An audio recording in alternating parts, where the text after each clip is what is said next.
இளந்தமிழே சிற்பி பாலசுப்ரமணியம்.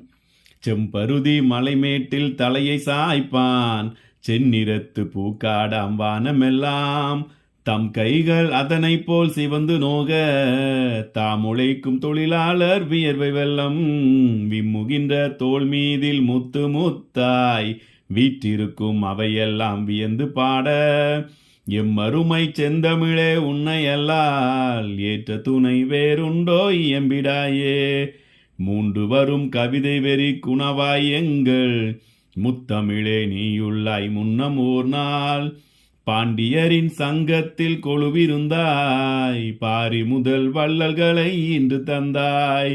மீண்டும் அந்த பழமை நலம் புதுக்குதற்கு மெய்சிலிர்க்க தமிழ் குயிலே கூவி வாவா. கூண்டதனை உடைத்தெழுந்த சிங்கம் போல குளிர் பொதிகை தென் தமிழே சீரிவா.